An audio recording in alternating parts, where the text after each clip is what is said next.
Okay, yeah. So, hello everyone. Welcome to the DSA Carnival 2K21. I am Harshil Kaneria from Government Engineering College, Rajkot, and I am a host of today's session. Our today's speaker is Mr. Nandish Gupta. He is a CSE undergraduate at Maharaja Agnihotra Institute of Technology, mentor at Coursera Academy, SD intern at IHS Market, and 5-star at Colsat, and expert at Codeforce. Our today's topic is beat manipulation. So, without wasting too much time, I hand over to Nandish sir. Sir, over to you.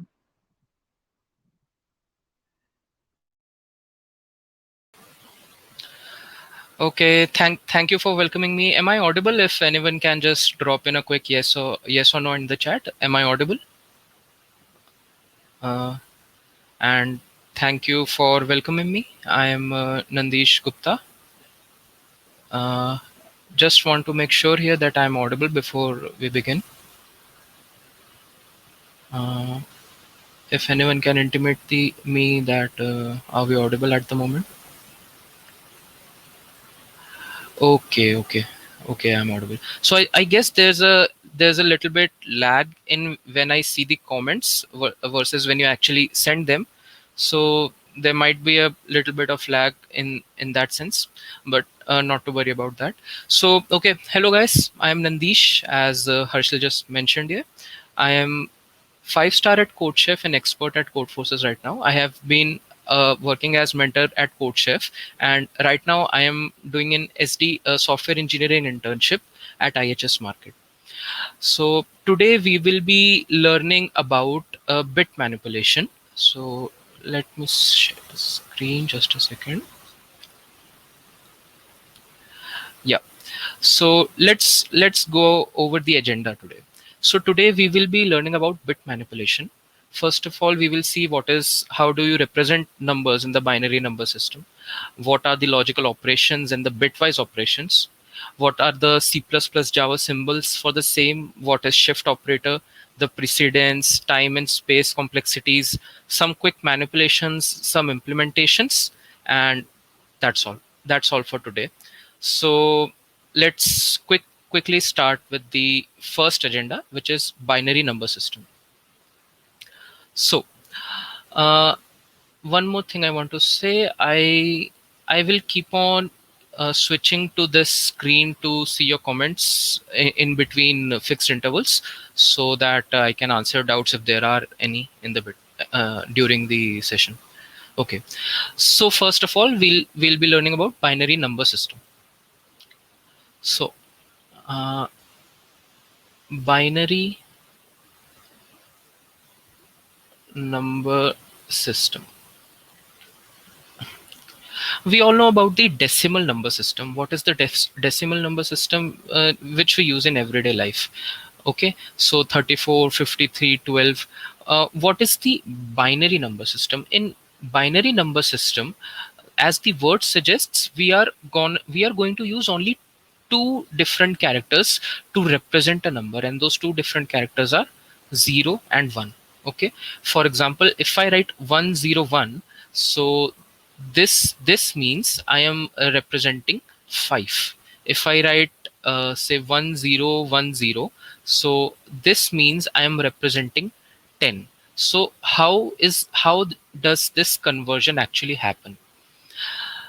So what the idea behind binary number system is that we have certain places, and for each of these places we have a corresponding place value. For example, in the decimal number system, that is the everyday number system, this is the 10 raised to power 0 place value, this is the 10 raised to power 1 place value, and the next one, say there was a 3 year, so the next one would have been 10 raised to power 2 place value. So we used to say this in our school classes as well, like tenths place, hundreds place, thousands place, if you remember.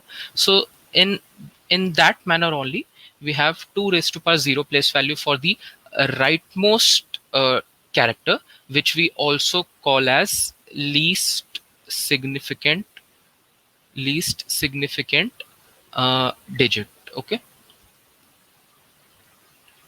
least significant digit or least significant bit, anything you can say. So the rightmost corresponds to 2 raised to power 0, the immediate next to it is 2 raised to power 1, and so on.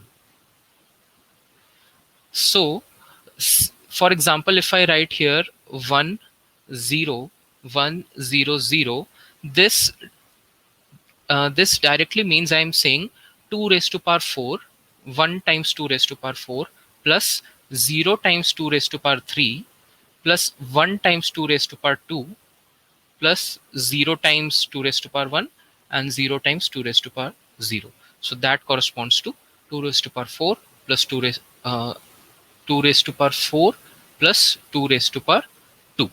That is equal to 16 plus 4, 20. Okay, so I don't think anyone has any doubt till here. Yeah, good evening, everyone. So I'll be moving a little bit fast. If anyone thinks that is an issue, just feel free to interrupt me anywhere. So that is all about the binary number system. Now, a few things to notice here that are on the top of my mind here. For any number, say n, how many digits will we be using in binary representation? For any number n, any decimal number n, how many digits will we be using for the binary representation? Can anyone guess that, or tell me if they know? Say I give you any number n, how many digits would you be using in binary representation to represent that number? And there's probably a lag in the chat, so I guess I'll wait 30 seconds for the comments to sync up. Okay, 2 raised to power n, 8 bit 8. Yeah, so okay, I think the people who said 8 are getting a little bit idea, but Ankur, I don't know where are you coming from with 2 raised to power n. No, see, I think Ankur let's get to what Ankur said in the later part. But first, my first question is, suppose I have been given a decimal number n, how many binary digits, or how many ones and zeros I need to represent it? Okay, so the answer to this is log to the base 2 of n, and you can say plus minus 1, but in general it is log n to the base 2. Yeah, so Sarvesh, Jinesh, and Harshal got it right. So what is the idea behind this? So what you can see is, every single digit we keep on multiplying the representation by 2, right? In every single digit, in every single place value, we keep on multiplying the every single digit we keep on multiplying the place value by 2.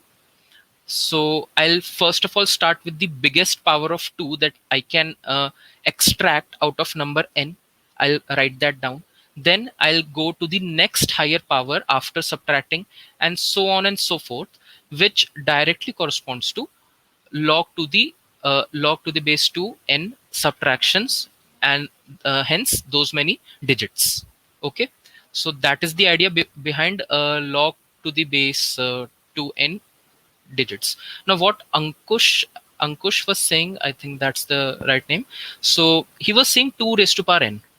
So what is this 2 raised to power n actually? Suppose I have x digits of binary of ones and zeros, x digits. Okay, so using these x digits, I can represent at the most 2 raised to power x numbers. So I can represent 2 raised to power x distinct numbers.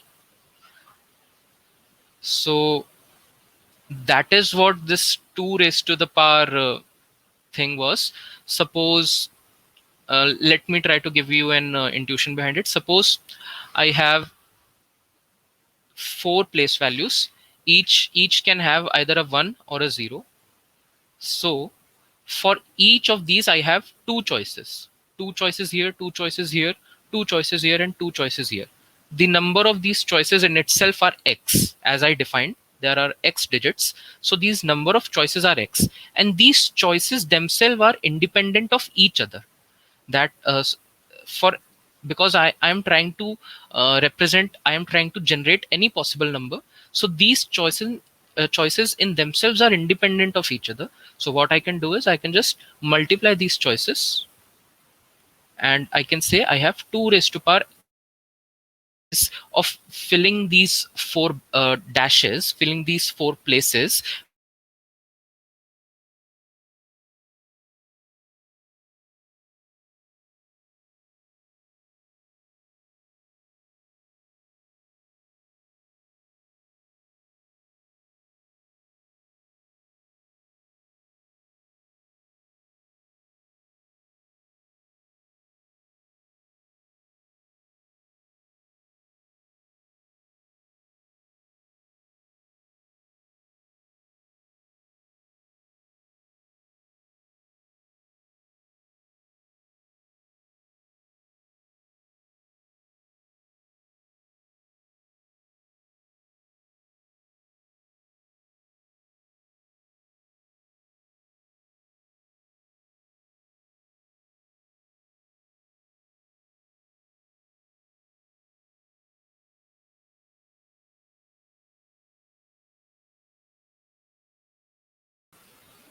hello.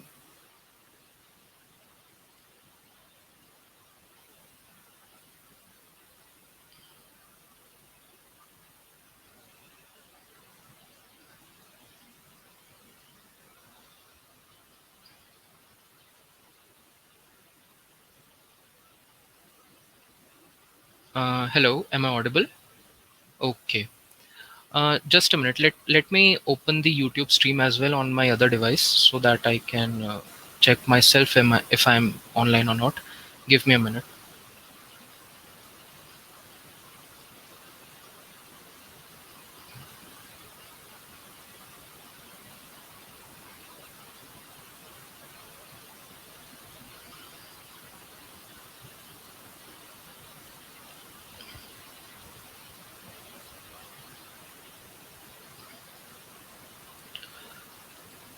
Okay, so okay,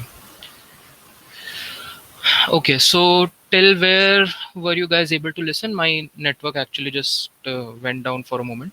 Till where did you guys get whatever I was telling? Can anyone just tell me that so we can continue from there?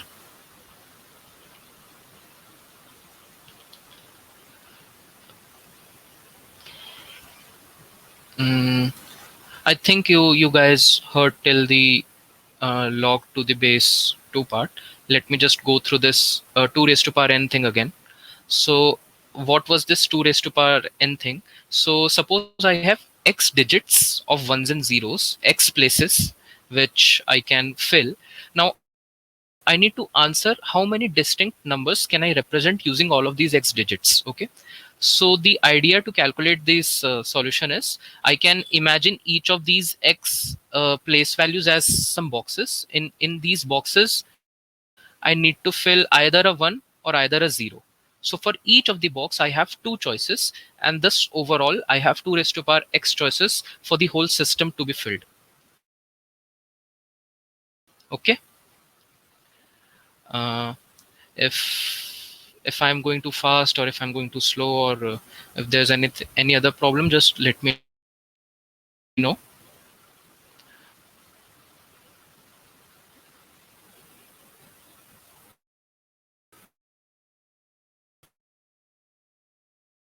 I'll just move on to the next thing.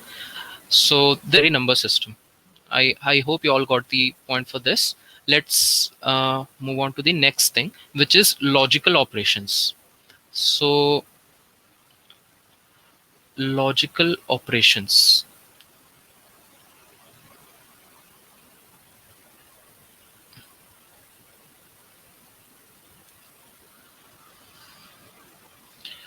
Okay. So first the first operation that we'll be seeing is and. The next one would be or, not, and the fourth one is XOR.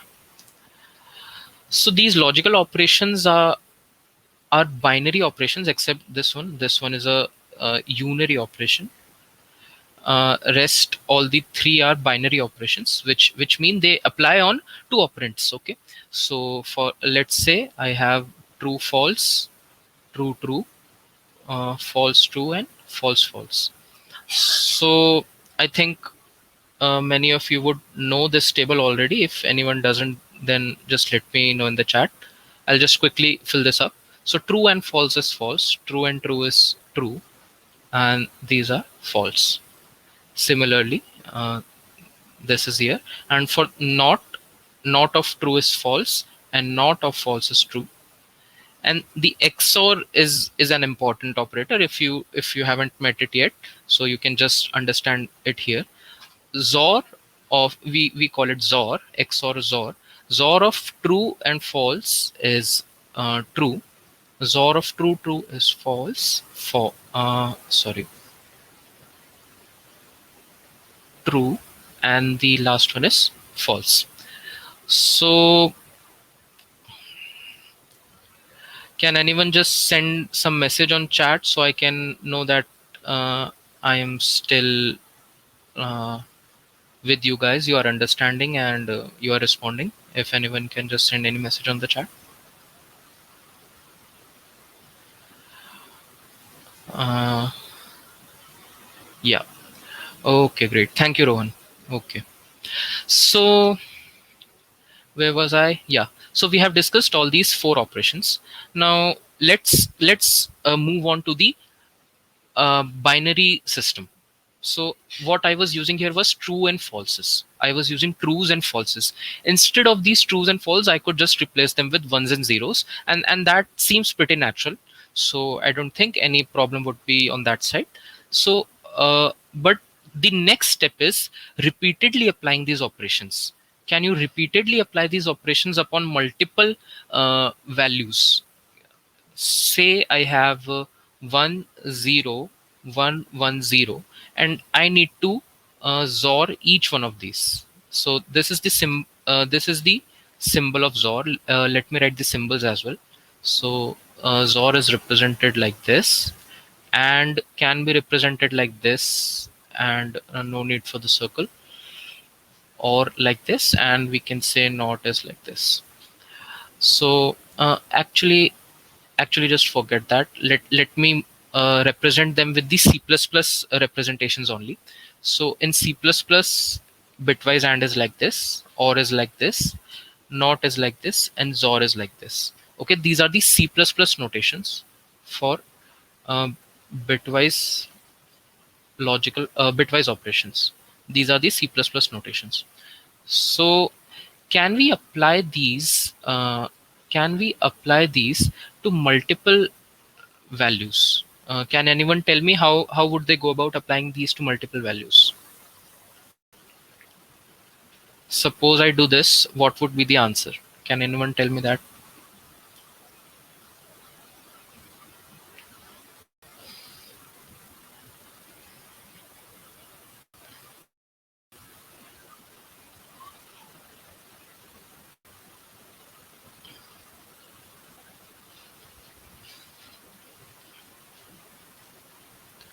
Okay, cool. So yeah, so Hitesh Gurnani said 1. And just to let you guys know that there's a little bit of lag, so you might think I'm waiting too long, but that is not the case. I just write the answer whenever the any one of you replies. So Hitesh said 1, which is correct. So how is this happening? So in for XOR, what we can follow is, if there are an odd number of set bits, if there are an odd number of ones, then we can say the result of the XOR of those group of bits is 1. Let me write that down.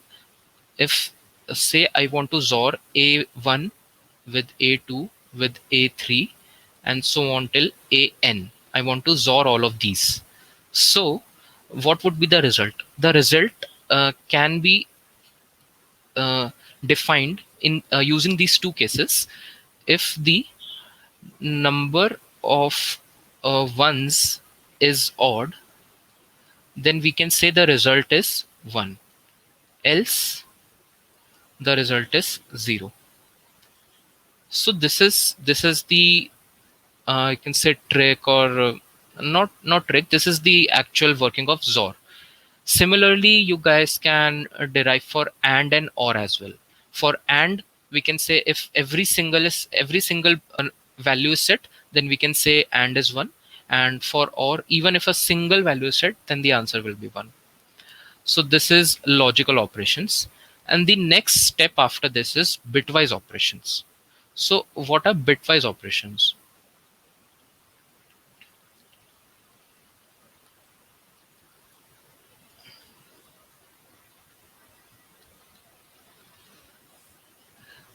So the difference between logical and bitwise operations is that bitwise operations operate on each and every single bit one by one.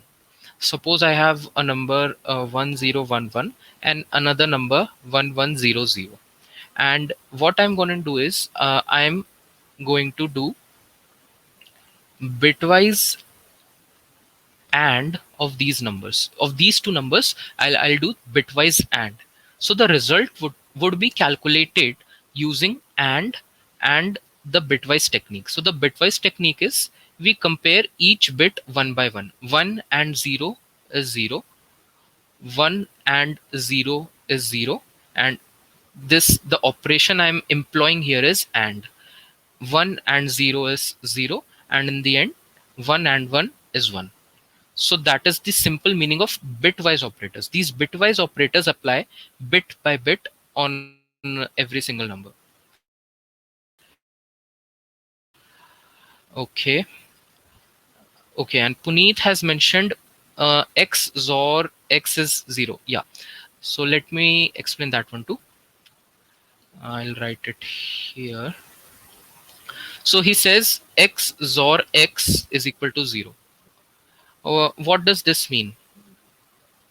This basically means by meaning I say how did this come into effect. So suppose there is any number 10110 and we XOR it with this same number again 10110. Now as you can see in the truth table of XOR, whenever the values are same, true, it returns false. See, whenever the values are same, it returns false, and it returns true only when the input values are differing, then only it returns true. So this means that whenever I XOR a number with itself, it will obviously give me 00000. So this is a great property about XOR.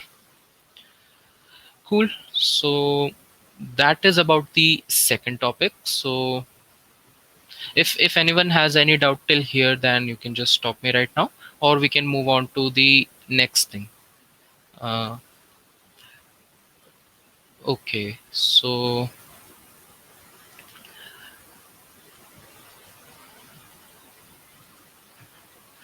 the next thing is, let's make a new page. So I have already told you the C++ notations for all of these. Let me reiterate upon that.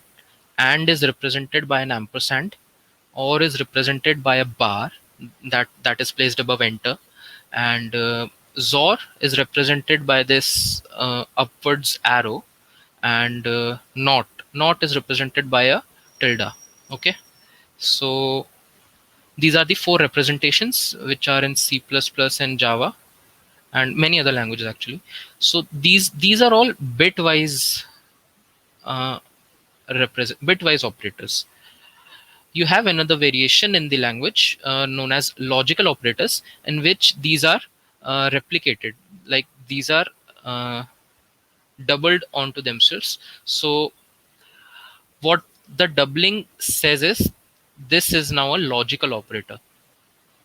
A logical operator doesn't apply bit by bit, but it applies on the whole value. Whereas what we are learning today is bitwise operators.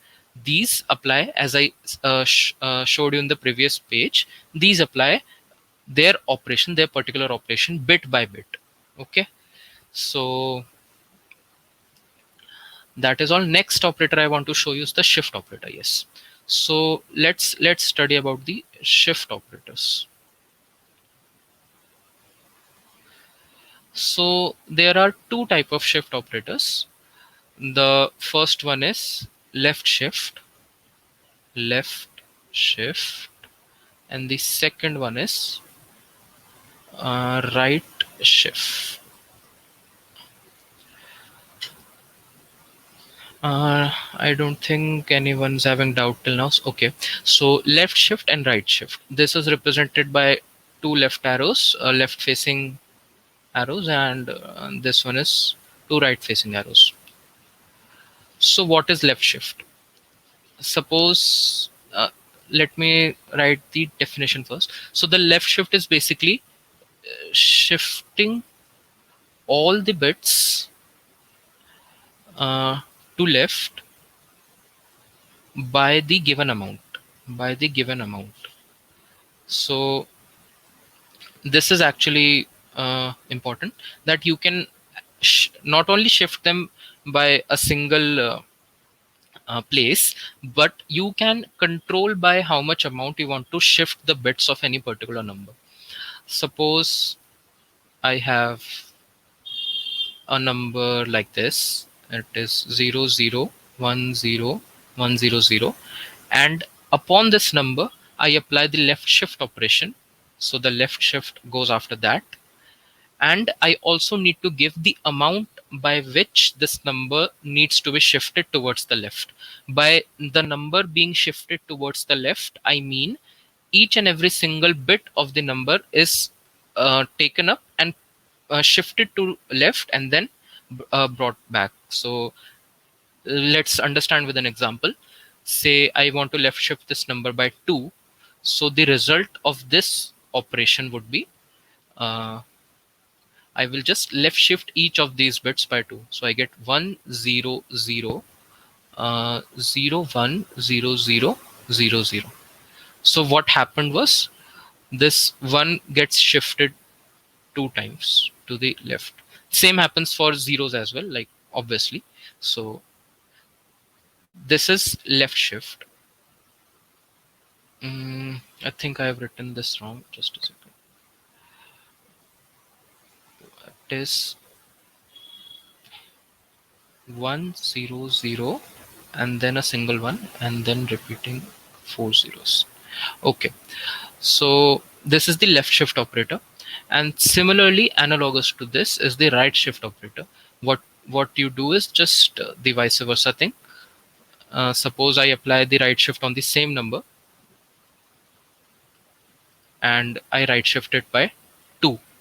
So this means I am doing 0, 0, 0, 0, 1, and then 0, 0, 1. Okay, so can anyone tell me the mathematical implication of doing a left shift by 1 or a left shift by 2? Similarly, a right shift by 1 or a right shift by 2. What what what happens to the number after I shift it by 1 towards the left? How does the value of the number change? If anyone can think upon that and tell me that, I'll give you 30 seconds or maybe 15 seconds.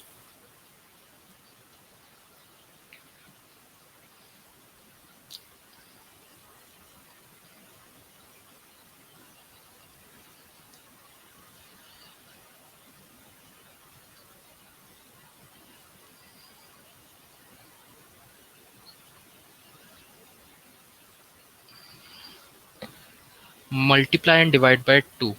Okay, Rajat. So that is the case when we shifted by a single place.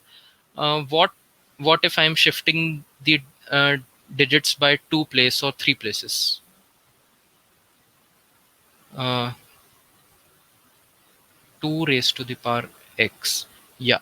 So yeah, Rajat, you are absolutely correct. So this x, which Rajat is mentioning, is actually the second uh, op- the second value which we pass to this binary operator. So the second value, which is by the amount I need to shift, is x, what Rajat is saying here. Okay, so what is happening is whenever I shift a number by say 1 towards the left, it gets converted to some bigger number. In this case, it will become 1 this. And now notice the place values of 2, 4, 2, 1. So this number on the left side was 8 plus 2, right? This number was 8 plus 2. Now this has converted to 16 plus 4.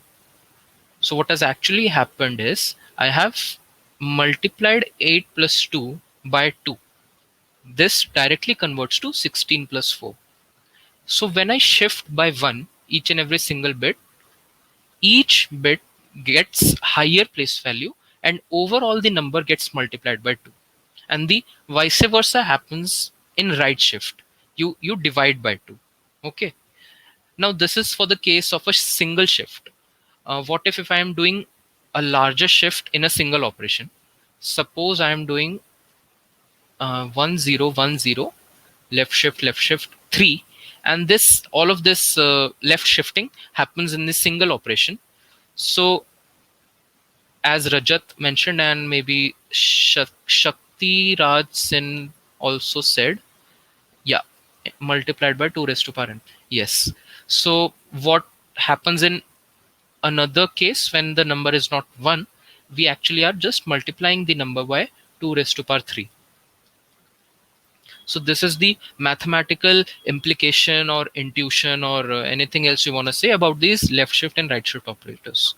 And if you use C++, then you would have noticed cout something say hi. So what what uh, what is happening is this hi is getting shifted into the output stream. So that is why we are using these left shift operators. They're not exactly bitwise operators, because these in the case of cout and scene, they have been overloaded according to the class definitions, but they are working on a similar kind of principle. So when I do cin into some variable a, so whatever there is in the value cin, it gets shifted into a. Okay, so this was left shift and right shift. Anything else I want to tell you? We have discussed. No. Okay. Any doubts till here? We have discussed 3 or 4 topics. Any doubt till here to anyone? So I'll just wait for 30 seconds or less for you guys to think if you have any doubt.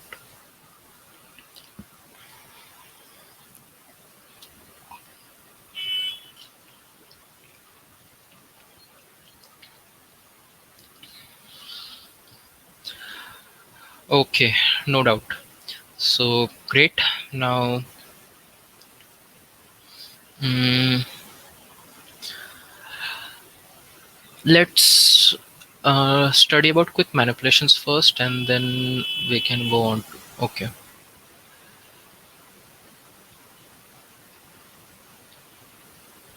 Just a second. Let me copy this, and I don't think I can take it to the next page. Okay, no worries. So let's do some quick manipulations.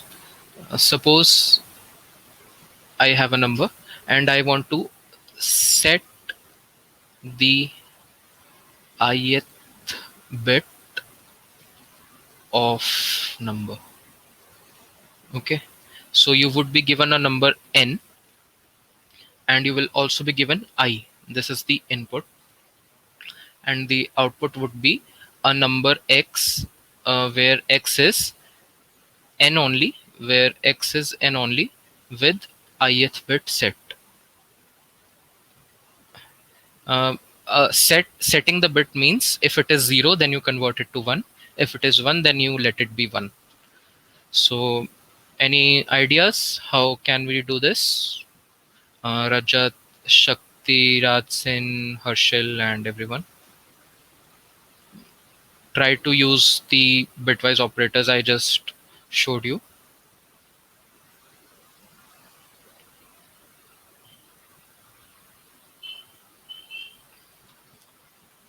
ORing the ith bit with 1.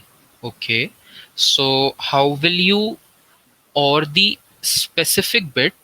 Now, first of all, you are thinking in the right direction. Now, how will you OR a specific bit with 1? How will you do that, Hitesh?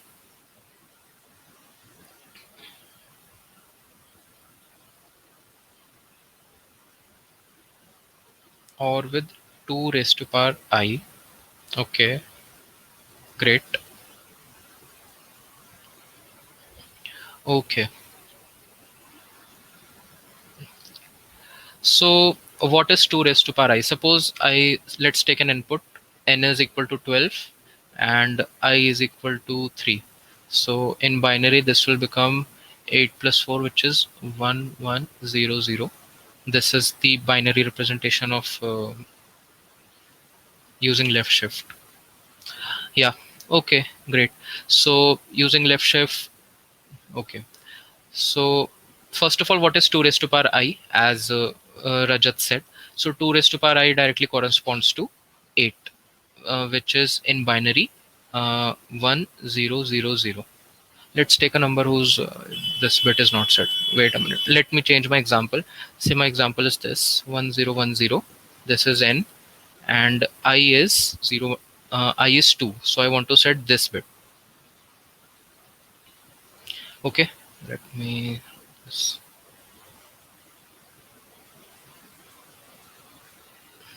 And this is the example.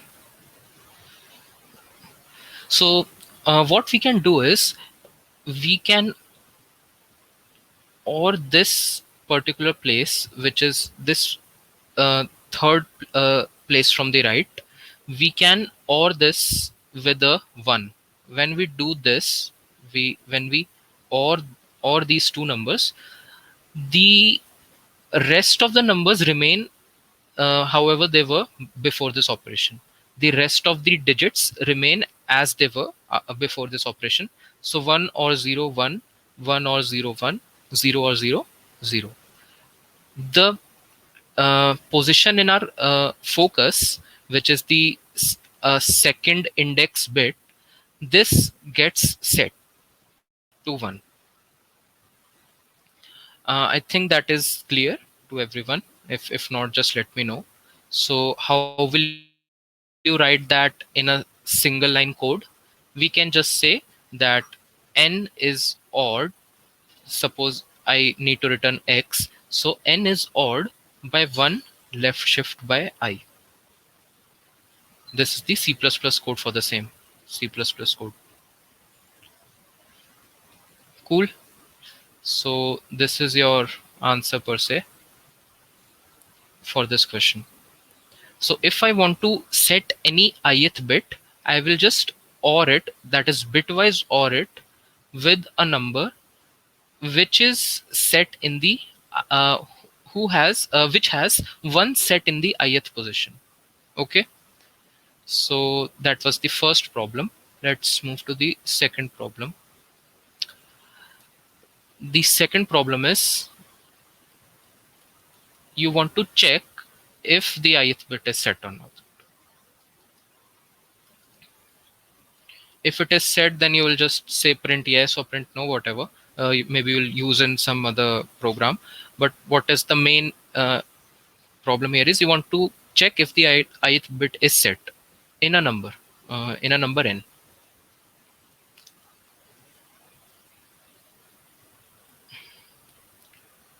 So how will you do that? Anyone?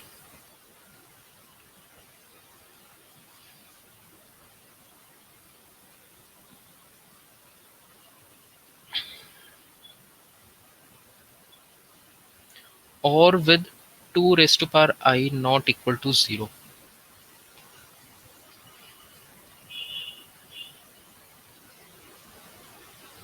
I don't think that will work.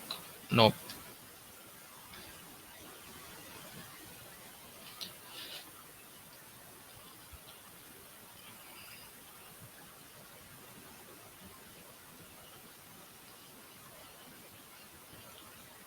Okay, Hitesh, what about taking and, like, uh, with which number do you take the and what should be the result of that operation?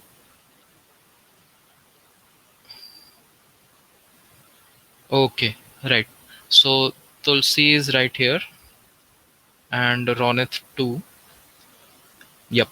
So suppose this is the number, and I1, say first of all I want to check for this bit, which is 0, 1 to third bit, and I2 is like, say, 0, 1 to fourth bit. Okay. So first of all, if I want to check if the third bit is set or not, this bit is in our focus right now. So to check if this bit is set or not, I need a mask, I need a bit mask, or I need a number, which is like this. Move this here.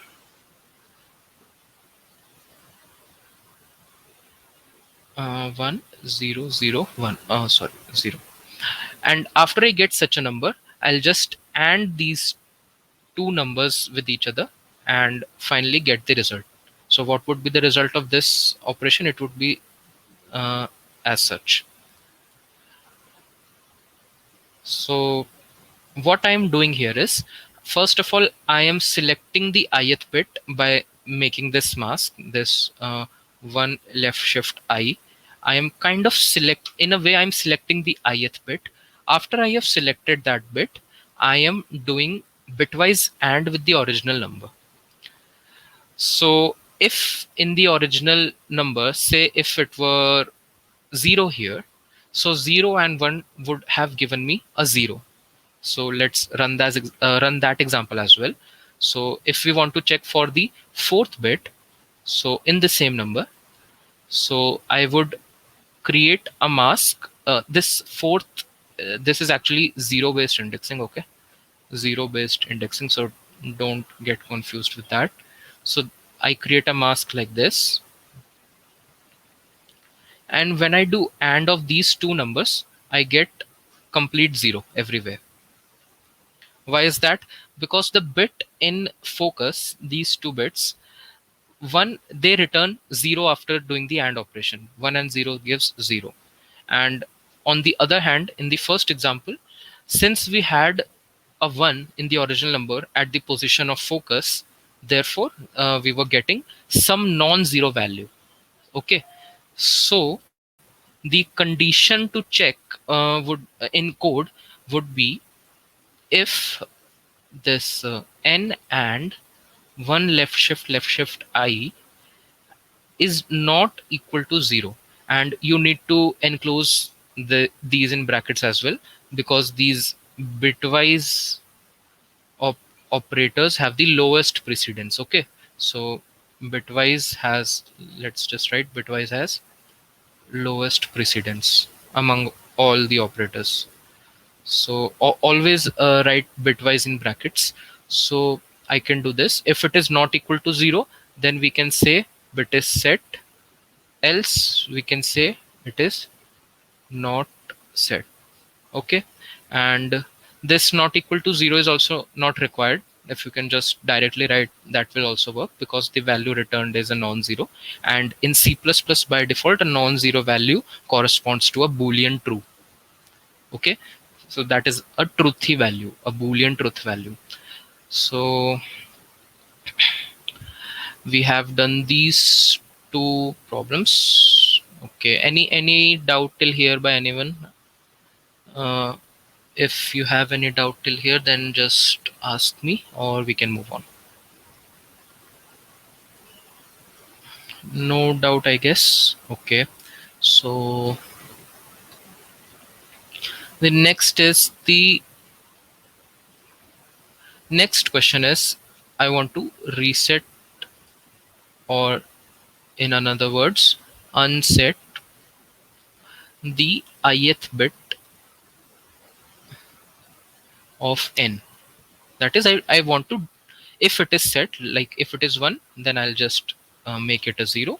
And if it is a 0, then I'll let it be 0. Okay, so how will you do this?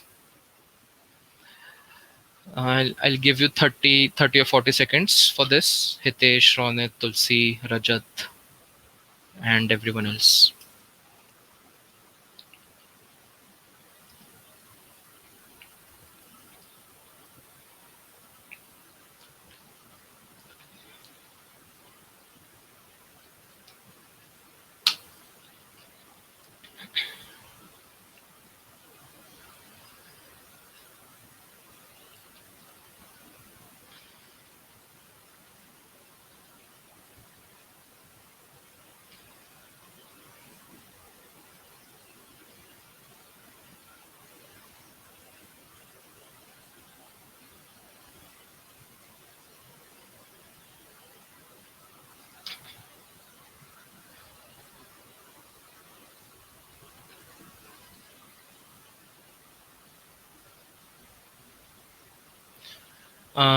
If anyone is trying, just try it.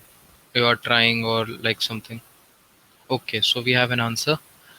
Hitesh says n and not of one left shift n. Okay. Okay, so why are you shifting it left by n? I think that is a typing error there. You must shift it by I. But I get the point. Hitesh, well done. You are like correct. Good work. So yes, Tulsi. So we are using not. So what we are doing here is, let me take an example. Say this is the number in question. Okay, and I is 2. When I say I is 2, that means 0, 1, 2. This digit which I'm underlining needs to be removed. So what are we going to do here? As Hitesh said, the answer is basically n and not of one left shift I. So how does this work? Let's first of all analyze what is this one left shift I, and after doing the left shift, we are uh, flipping the bits of each and every digit. So one left shift 2 is equal to this. And when I flip all of the digits, so remember there are zeros as well appended to the left after the most significant bit. So after I do this one left shift 2, so I get 111 and maybe more at the left, 0 at the ith position, and then again 1 1. So what is happening is we are creating, in a way, an inverse mask. What I was doing, what we were doing until now, we were creating masks like this, 0 0 0 1 0 0 0, that had a 1 at a single position. Okay, and we use these masks in both of the previous questions. But what we are doing here is we are using an inverse mask using the same strategy. So after I have this inverse bit mask, what I will do is I will just AND it with the original number. So when I have this, I have mask as this. When I AND these two values, uh, for every position other than I, the actual value will be retained. Why will that be retained? Because 0 and 1 is 0 and 1 and 1 is 1. So the actual value is retained if the second operand is 1. This means except I, every other value will be retained as it is.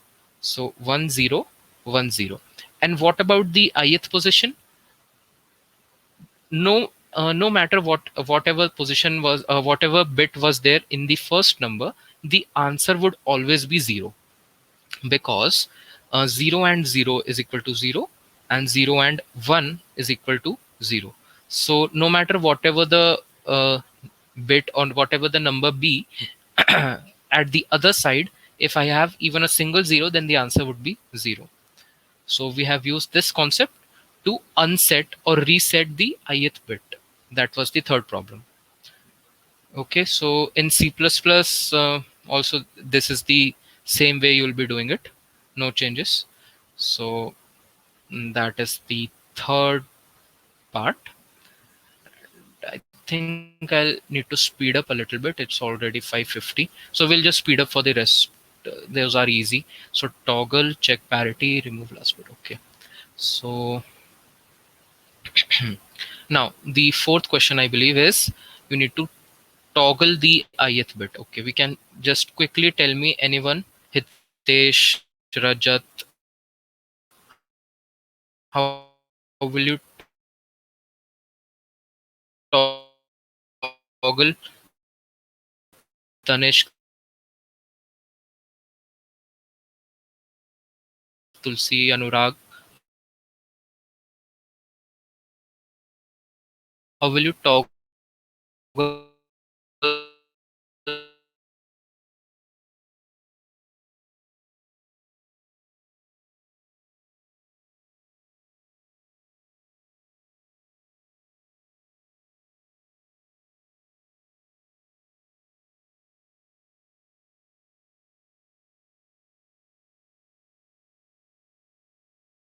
me tell you the answer against you people telling me the answer. So the solution for this is uh, am I audible, right? Yes, okay. So the solution for this is my mask is in a similar manner that we constructed until now. Let's say I use this mask. I want to toggle this second bit. What operation will I use? I need to toggle this second bit. What operation will I use?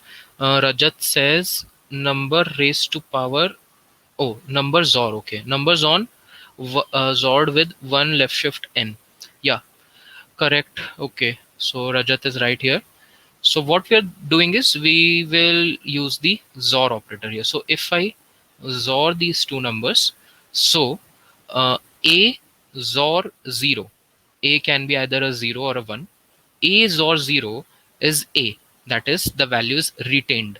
Okay, A XOR 0 is A, and on the other hand, A XOR 1 is negation of A. If I XOR let me expand this. Actually, let's move out of variables and actually into the values. So zeros or 0 is 0 itself, ones or 0 is 1 itself. These are the two cases of the first equation that I wrote. The two cases of the second equation are 0 XOR 1 is equal to negation of the first operand, which is 1, and 1 XOR 1 is negation of the first operand, which is 0. These are the two cases for the next equation. Okay, so this is what we are using here. We are using this second property, actually the first one also. So what is happening is at all the positions that are not the ith bit, first property is being used because one of the operands of the XOR is 0. Therefore, whatever the value was will be retained without any changes. And on the other hand, in the ith position, since I am setting it 1, therefore whatever the value was, it would be toggled, it would be flipped. Okay, so 1 XOR 1 is 0, and this is the expected answer. So the C++ code for this is simply n XORed with one left shift I. So basically we have used, until now we have used all the three major, all the four bitwise operators. We have used AND, we have used OR, we have used XOR, and we have also used AND coupled with NOT. Okay, so we have these four are pretty important and pretty widely used operations in bitwise manipulations, and at the same time they are also very easy to understand. I believe you cannot like once you know them, you cannot forget them. The next question, next problem is how will you check the parity? How will you check the parity of a number n? Quickly, anyone?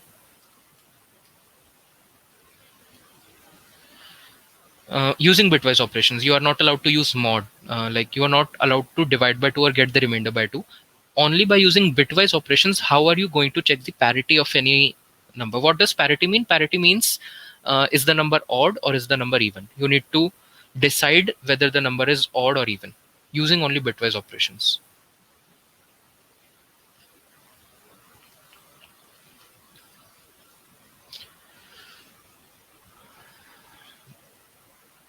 Anyone? Rajat, Hitesh, anyone else? Tulsi, Tanishq. Just focus on the 0th bit. Just focus on that bit only and nothing else.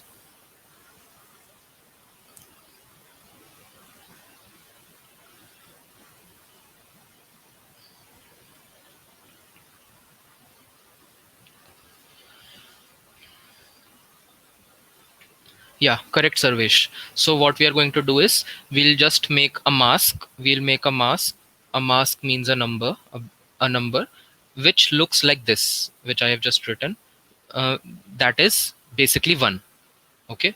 So 1 in decimal is same as 1 in binary. So we'll make a mask like this. And after making such a mask, the operation we'll employ here is AND, bitwise AND. After doing bitwise AND, what will happen is all of the bits which are not at 0th place will get reset or will become 0.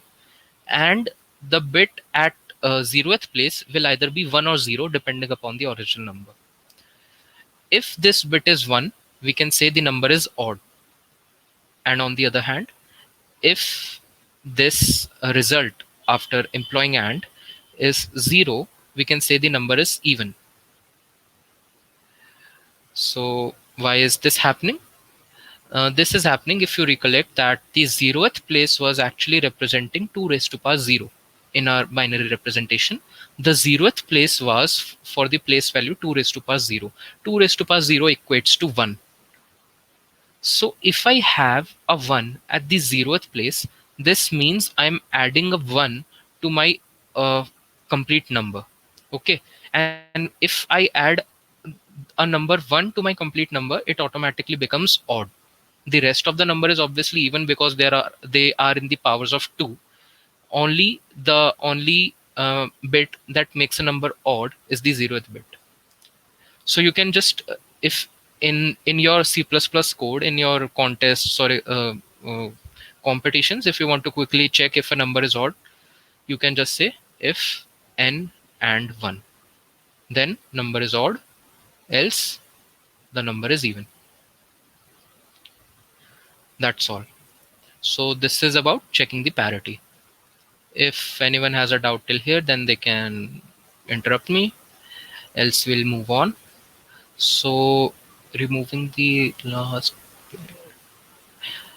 Okay, so this is also pretty important operation. So yeah, okay. So the sixth problem is you have to remove the last bit of n. By last bit, I mean last set bit. Let's make it. Let me write it again. Remove the rightmost set bit. Rightmost set bit from n. So for example, my n is equal to 1000100. So the answer will be 1000000. So this one is removed, but the rest of the numbers remains as it is.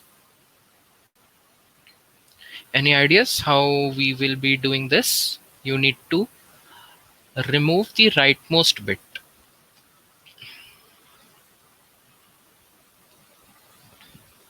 I'll give you like 30-40 seconds, so maybe 1 minute to think upon this.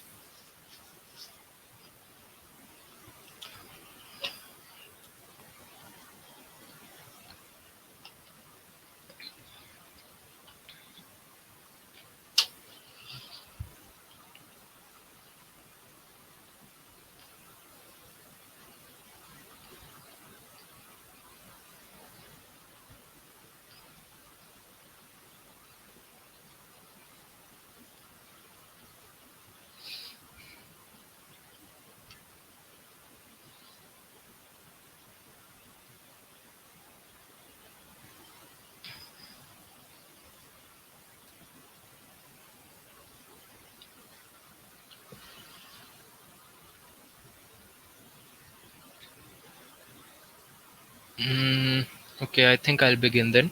So the answer for this is actually n and n minus 1. So not very intuitive or natural, I would say. So how did we get up till here, n and n minus 1? So first of all, let's focus on the second part, which is n minus 1. So what does n minus 1 mean in terms of binary representations? Yeah, Tulsi Karke. Yes, right. So n and n minus 1. What does n minus 1 mean? Suppose n is equal to this. N is equal to this. So what will n minus 1 mean? N minus 1 simply means that I am removing.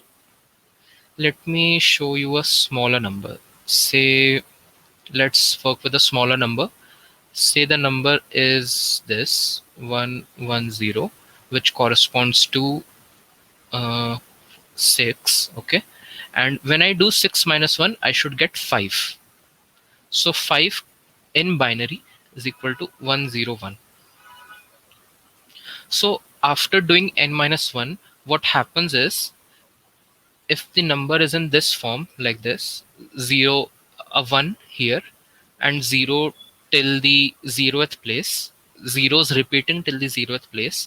So after doing a minus 1 on this, the first, the highest one, the lowest, not the lowest, the rightmost one gets unset, and all the other zeros are set. Okay, this is what happens on doing minus 1. Think in the opposite way. Think in the opposite way. What will happen if I add 1 to the this number b? What will happen if I add 1 to number b? When I add 1, it obviously changes to uh, a, and when I subtract 1, a changes to b. If you are getting that, then we can move ahead. If anyone has any doubts for this, then we can stop here. We are basically just doing binary addition and subtraction. A single number is being added and subtracted. All bits 0 and leftmost 1. Yeah, something like that. Uh, that is the actual value which was there in the beginning, and we, after subtracting 1 from there, that the leftmost becomes 0, and rest all values become 1. Great, no doubt. Okay, so now coming back to the original question, what is n minus 1 here? This. So n minus 1 here, can anyone tell me what is n minus 1 here where I have underlined? Anyone? What is n minus 1 here? According to whatever I just taught you. Just remember that the least, the rightmost set 1 becomes 0, and all the other zeros rightwards to it are set.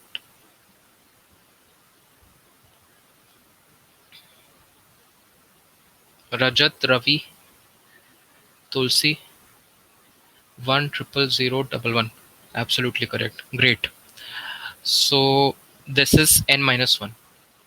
So what happens if I do a bitwise AND of these two numbers? Simply the left half, or not the left half, the let's say the left half remains as is. Okay, it remains as is, so it is 100, and the right half, you will see they're all inverted. After doing minus 1, they're all inverted, hence the right half will become 000. And what have we achieved? This number is same as what we were trying to achieve, right? Therefore we have successfully removed the rightmost set bit from n.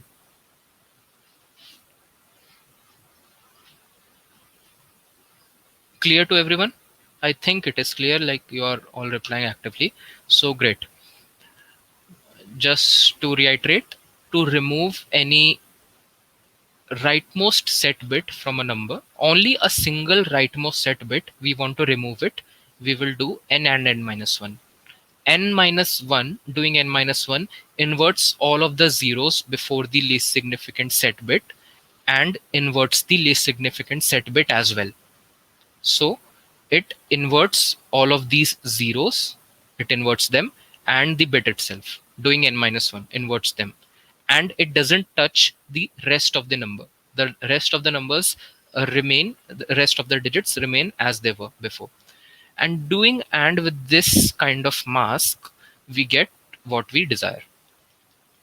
So this formula or this trick or this expression is pretty widely used in many algorithms which you will be learning. So yeah, this is a great expression. So one implementation we'll be doing right now is, say you want to check if a number is power of 2. How will you check that quickly? We'll be using the same expression which I just told you. How will you check if the number is a power of 2?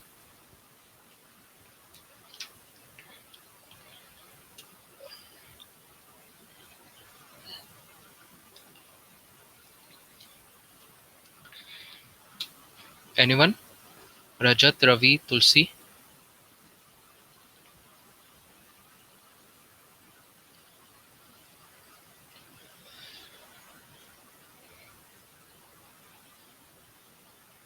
All bits 1. Hmm. So if all the bits are 1, then why does that mean that the number is a power of 2? Suppose I have all bits 1 and this number is equal to 7. So this is not a power of 2. Leftmost bit is 1. And what about the rest of the bits, Rohan? Suppose the leftmost bit is 1, but there's also a 1 somewhere else. So this is what? This is 5. This is also not a power of 2. Only leftmost bit is 1. And Akshita says n and n minus 1 is not equal to 0. Hmm. Akshita, you were close, but in the in towards the end, your answer got wrong. Akshita, think again. The DSS says only leftmost bit is 1. Yeah, correct. So if only the leftmost bit is 1, then we can say it is power of 2. How will you check that? Using bitwise. Least significant, yeah, Rohan. If there's only a single bit set, then we can say it is both least significant and the highest significant, because there's only a single bit set. So how will you guys check if only a single bit is set in the number? We have reached to the conclusion that the number of set bits in the said number should be 1. But expression I just showed you, and Akshita was pretty close. So see, uh, what you will do is you will just do n and n minus 1. If this expression is equal to 0, then we can say n is power of 2. Okay, and n minus 1, if this is not equal to 0, then we will say n is not a power of 2. Are you guys getting why is this the case? If n and n minus 1 is 0 also. Yeah, Hitesh, correct. So what is happening is, what does this n and n minus 1 do? It just removes the least set bit. It removes the least set bit. Now, if to begin with we only had a single bit, then it will remove that bit, and after removing the single bit in the number, the final number will be 0. What I'm trying to say is, if there's only a single bit somewhere and we remove that bit, then the number will obviously become whole zeros all the way. Whereas in the other case, if there are even 2 bits or more than 2 bits, So this expression will remove only the lower bit. So we will have some another bit set somewhere in the number. So that is the intuition, solution, or uh, definition, explanation, whatever you want to say. If n is power of n, then only xth bit is set, and n minus 1 will have all x minus 1 bits set. Yeah, yeah, correct, Savish. So we have done check, and another application of the same is eighth. You want to count the number of set bits. I want to count the number of set bits. How will you guys count the number of set bits?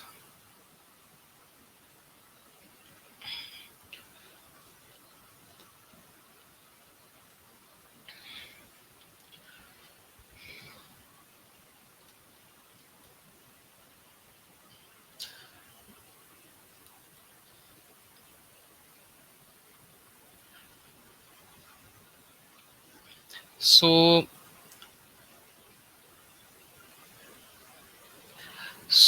what I will be teaching you are two ways to count the number of set bits, and three ways.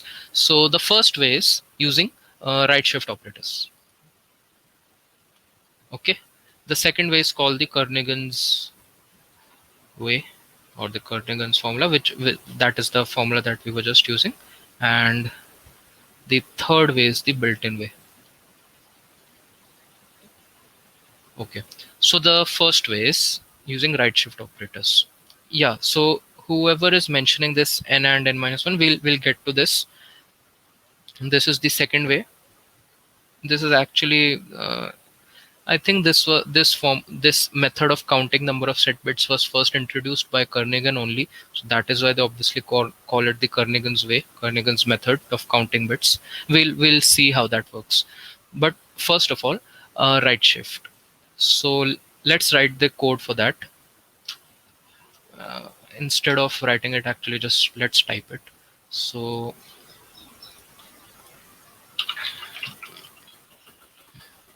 I hope my screen is visible. Yes, it is visible. Okay.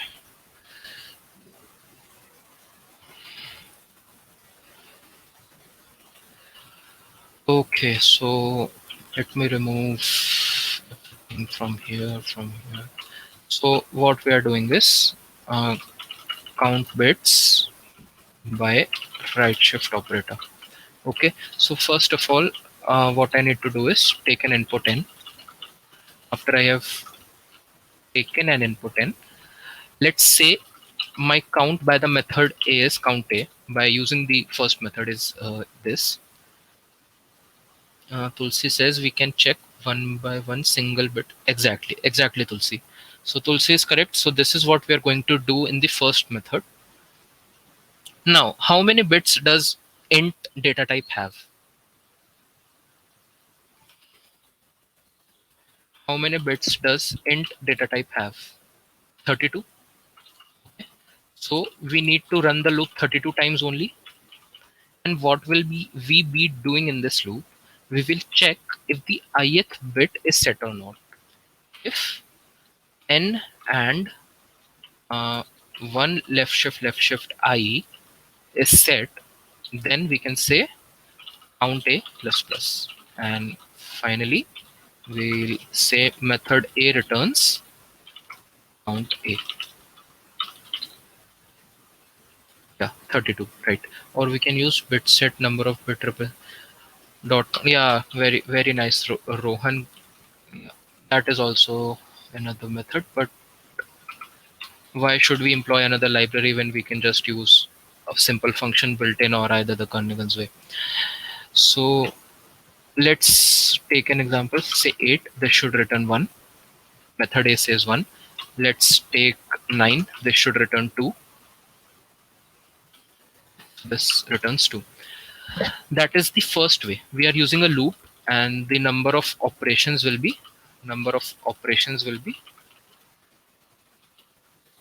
log to the base of number, which is 32. Log to the base number, not max number, which is 32. Okay. Let's directly write it 32 because we are doing 32 steps in the loop. Now let's see the second method, method B, which is the Kernighan's method. Let's say count of B is equal to 0. And let's say a temporary number, we make a temporary number n. Now we'll say while temp is not equal to 0, this means while temp exists, you can also do this like this, while temp, no need to write anything else. While temp exists, what we need to do is plus plus count B, and then temp is equal to uh, temp and temp minus 1. And finally, we can print out the, let me just copy this. Can anyone explain how is this working? Can you just write your intuition? How does this work? Why does this work? What is the intuition behind this? Anyone? See, so what is happening is, say, oops, okay, I think it is crashing.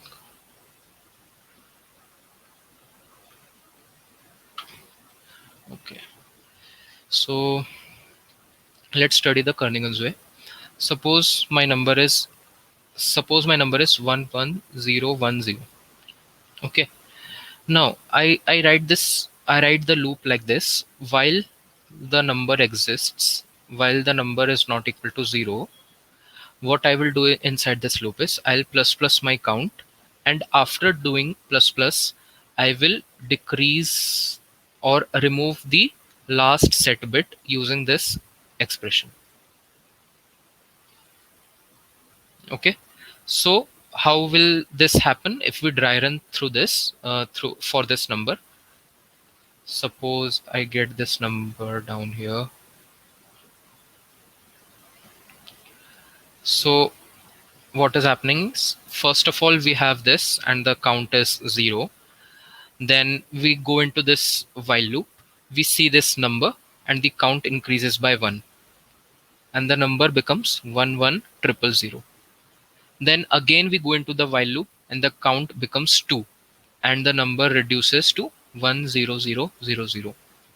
And then since the number is not yet 0, we again go into the while loop, increase our count, and the number reduces to all zeros. And since the number has now become all zeros, we do not repeat the while loop, and the final answer is stored in the count, which is 3, which is as expected, which is the correct answer. So what is the number of steps that will be used to calculate this in this method? So in the first method, we were using 32 steps. Okay, in the first method, we were using 32 steps. But in this method, we'll be using only x steps, where x is the number of set bits. So this method has a variable runtime according to the number of set bits. If you have 4 set bits, then the loop will run only 4 times. If you have 64 set bits, then the loop will run 64 times. Okay, and the last method is the built-in way, which is actually just using this Kernighan ways only, but we have a nice little function given to us by C++, which is built-in pop count. What was number n? So we can just do this. Okay. So now if I run, get 222 for all of these 3. Great. Any doubts, any questions you people want to ask, this is the time. So we have learned about three ways. And is there any other implementation I wanted to show you? Count set bits. Yeah, yeah. Okay, so I think we have 6:20. We'll take 10 or 20 minutes more, and we'll go through some questions and implementations. Any doubt till here by anyone? If you have a doubt, just tell it or reply no. And like I want to see who is active. If you do not have any doubt, just please send in a no quickly in the chat.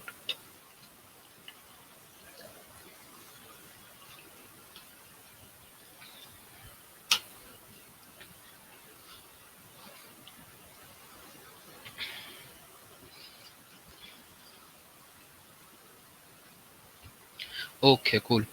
So the first implementation is character set, then number of repeating odd times, complete search, highest. Let's start with complete search, and then solve a problem. Okay. So let's solve a problem from Codeforces. I had the problem already opened. Yeah. So let's solve this problem.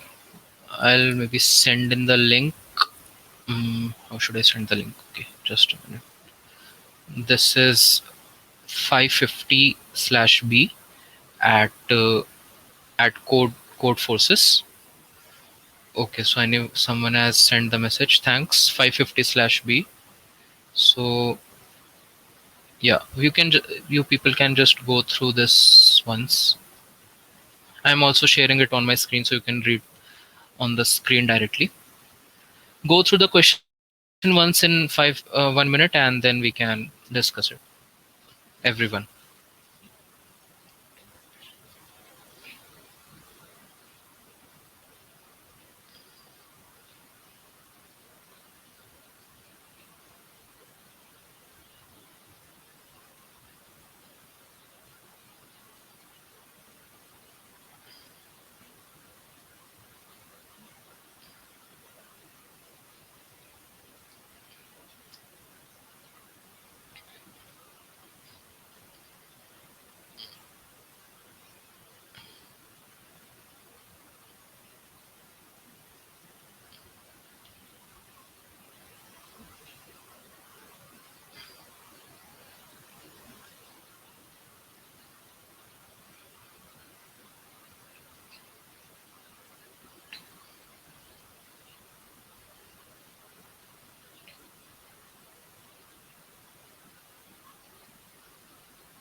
Okay, so I think all of you have read the problem.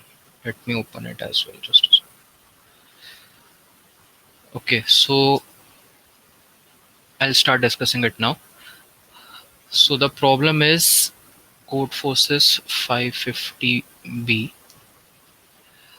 Uh, Now, you have n problems. You have estimated the difficulty of ith one as an integer ci. You want to prepare a problem set for the contest using some of the problems you have already made. So we have been given n problems to us, and the thing that define these problems is their difficulty level. So C1, C2, C3, so on till Cn. So this is the problem set that we have been given, and we need to use some of these problems. A problem set for the contest must consist of at least two problems. So the first condition is the answer should have greater than equal to two problems. The second condition is total difficulty of the problems. So the total difficulty, say the sum of difficulties, must be at least L. So you can just write it like this. and say L, total difficulty. And the third condition is the difference between the easiest and the hardest of the chosen problems must be at least X. So we can say the max difficulty or max of minus min of must be at least X. So the answer is number of ways to satisfy all the three conditions with given set of problems. Set of problems. So we will be given a set of problems, and upon those set you need to apply these three conditions, and after applying these three conditions you need to reply, or you need to output how many different number of ways, in how many ways can you make the problem set for the contest. So so this problem will use bitwise operations, obviously that is why we're discussing it, but the the actual method we'll be using to solve this will be introduced to you right now only. So I do not expect any of you to come up with a solution yourself. But if by chance anyone has any solution or any hint or any intuition, just write in the chat. We can see what you are thinking. Otherwise, we can move on.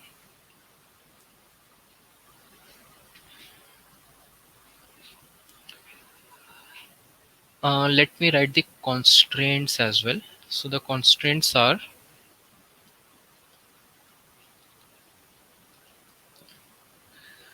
uh, 1 is less than n is less than 15, 1 is to power 9, and 1 is less than x, 10 is to power 6.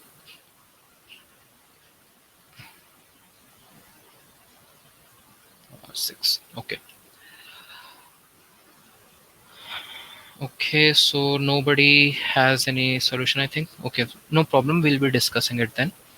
So the first thing to notice here is that n is pretty small. N is only 15. So the most brute force or the most hacky way we can think to solve this problem is to actually try all the possible arrangements, that all the possible selections that we can have out of the given set. So we can, if we try to do that, what would be the time complexity? So suppose I have n problems, and in each problem I will either choose it or I will not choose it. Okay, so there are two choices for every single problem. This corresponds to overall 2 raised to power n different ways to select some set of problems from the given set of problems. And this was actually what we were discussing in the beginning. That is the number of distinct ways to represent the number of distinct numbers that can be represented by using some x digits. So can you guys think of a correspondence between those two? In the beginning, we said that if I have 3 places, then I can represent 2 raised to power 3 numbers with it. And right now we are wanting something similar here only, that we have been given n problems and we want to try out all the 2 raised to power n different combinations. So let's try to represent these combinations or these selections in a binary manner. Suppose I have 3 problems, A, B, C. I am labeling these problems. Suppose I have these 3 problems. N was 3 and the problems are A, B, and C. So now how many ways do I have to make a selection out of this given set? There are 8 ways. So let's try to enumerate all of these ways. So the first way is to select only C. One means selecting that corresponding problem. The second way is to select only B. The third way is to select B and C. Similarly, we can go about all the rest of the ways, so which are like so. Uh, and yeah, that's all. So these are all the 8 required ways in which you can possibly select any selection of problems for the from the given set. Can you see any relation, any intuition, or any pattern in whatever I have written on the screen? Can you see any pattern? Anyone?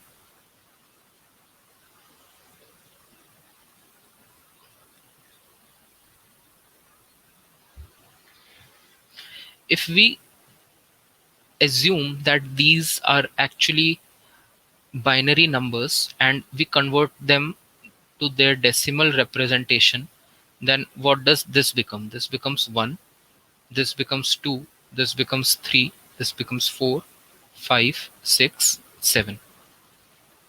Yes? Anyone? Can you reply a yes or no? Someone? What I have done here is I am trying to represent each and every single problem by a corresponding bit in my number.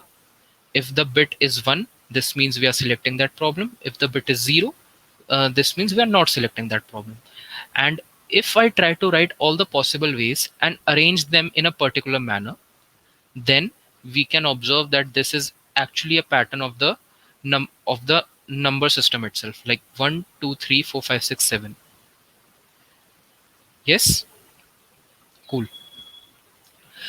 So what is the result out of this is we can use bitwise manipulation, bitwise operations to explore all subsets. So this is a great realization and great tool for you to use. If you do not want to use this, then the other method would have been recursion. Like that would get a little bit involved, but this method is surprisingly easy to actually implement. So what will we be doing? We will go through all of these numbers, and the binary representation of these numbers will tell me what is the selection strategy I need to use at the current moment. If I have 1, this means I will select only C. If I have 2, this means I will select only B. If I have 5, this means I will select only A and C.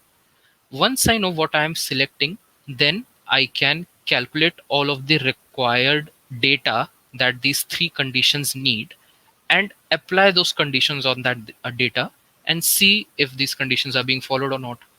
If at any point a condition is followed, then we can plus our counter, else we can continue.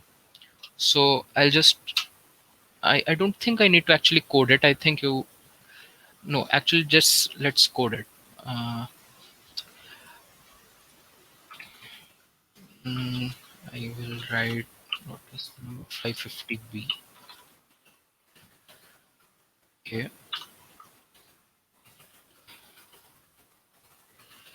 So first of all, we need the input contains 4 integers, nlrx. So we'll take int nlrx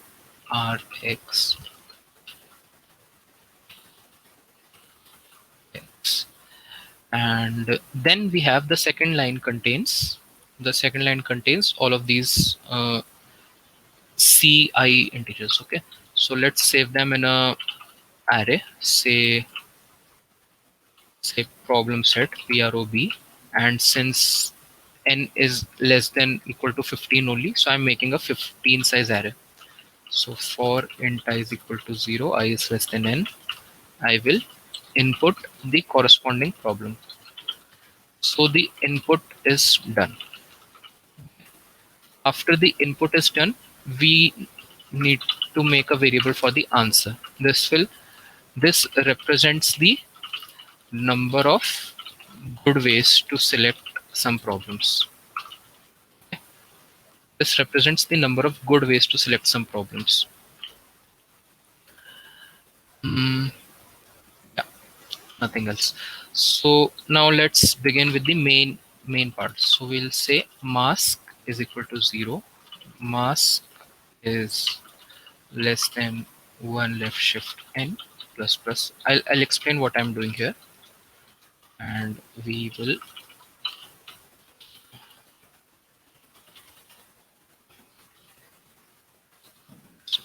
in.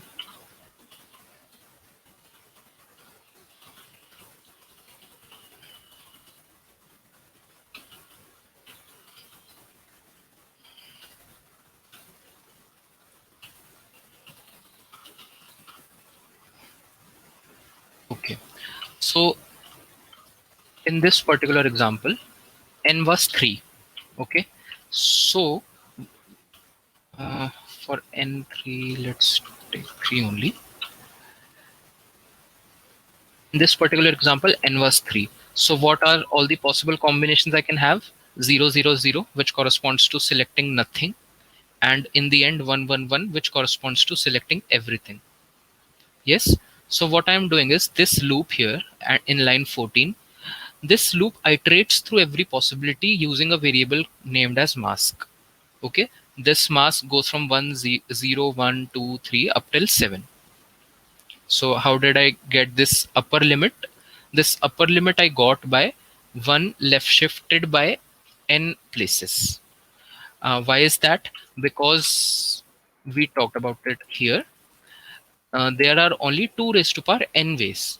So when I do 1 left shift n, I actually get 2 raised to power n only. So I need to explore till those many ways only. So going back to the code, now we are iterating over every possible mask. And if anyone has a doubt till here, they can interrupt me or I'll just move on. So now that we have a mask, we need to calculate some of the values. 2 raised to power n minus 1. Yeah, so Rohan, I'm actually using the less than operator, right? So it will not actually iterate to the 2 raised to power nth value. The less than operator makes sure that my mask doesn't attain a value which is equal to 2 raised to power n. It always remains less than that. Yes?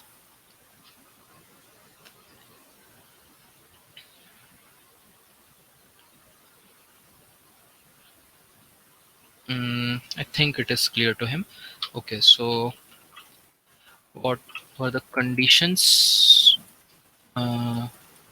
Okay, so the first conditions requires us to check if the number of problems selected are greater than equal to 2 or not. So we can use the built-in pop count method if mask, if built-in pop count mask is less than 2, then we can continue.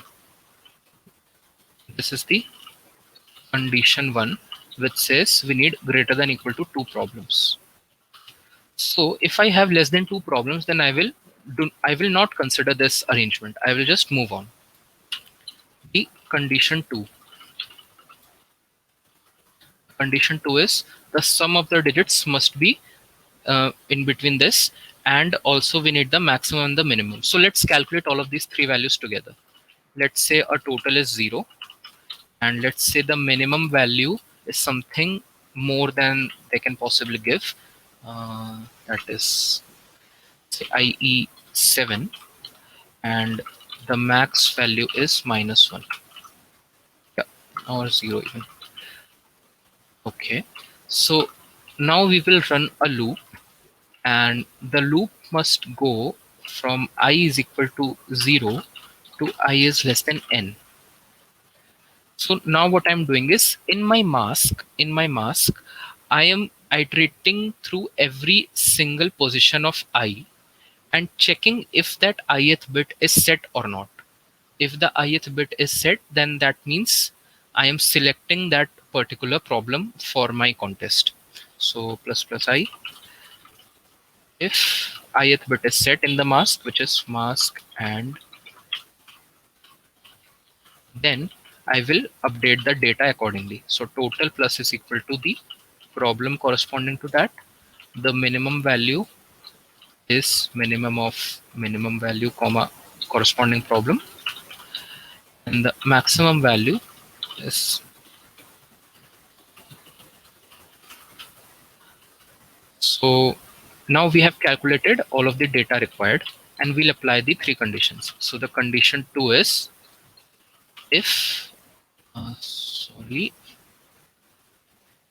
condition 2 is if the data, the total is less than L, or the total is more than R, then we'll say continue. And the condition 3 is if the max value minus min value is less than X, we'll say continue. And if the control, if the program control is still here, then this means all of the conditions were satisfied. Then we can say answer plus plus. And in the finally, we can print out our answer. Okay, so answer is not declared. Yeah, just a second. That's all we need to do. So let's try it once. Mm, Three. It is saying 2. Why is that? Made some mistake. Just a minute. Uh,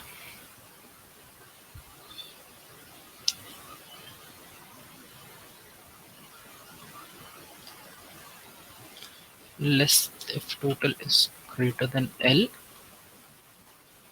at least L. Sorry. Total is less than L, and or total is grace more than R, then we can continue. And the second test case says 2, and the third test case says 6. So that is your code. Uh, if anyone didn't understand the code, then they can ask, or that's all for today.